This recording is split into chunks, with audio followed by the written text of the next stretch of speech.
If he comes on, he can take that. Mariama, the mic is yours. You can bring in Mr. Drammeh for his take on it. Well, I think first Mr. Taal made a very important point when he was saying that yes, the courts have been tested with the case of Yakumba and the National Assembly matter with the 54 million case. Yes. So one important contribution that he made was that it is stated in the laws of the IEC in black and white that as a person you cannot nominate two candidates. That has been clear, but the most important aspect of it is not being made known to the public.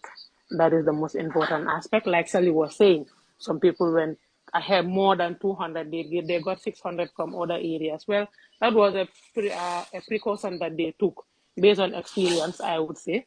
Some of these parties are not yet experienced to that extent for them to know. But as Mr. Taal said, let's leave it to the courts for the courts to decide with regards to that. It's a judicial review process. And then the Supreme Court has, I believe they have all the right to do so. But it's one thing to hear the case, and it's another thing to accept CA's appeal.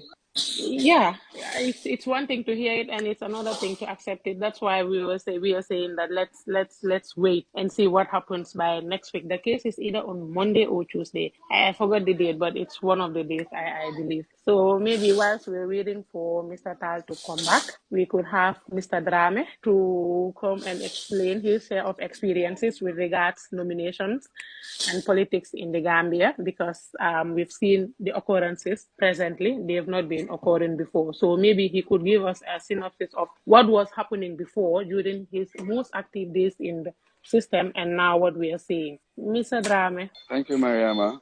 It's always a pleasure to be here.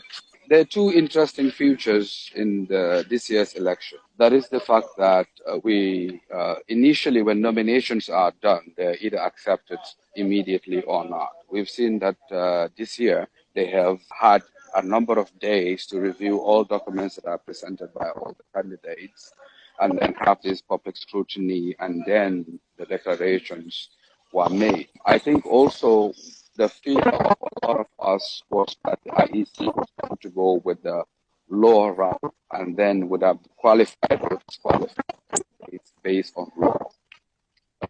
The thing they do this year was to go back to basics and look at the simplest of requirements and then qualify or not based on that, which is a little bit surprising, because a lot of us were thinking they were going to look at residency requirements, they were going to look at eligibility of candidates based on the other aspects, whether this person would have qualified or not qualified based on all the other factors. They didn't do that.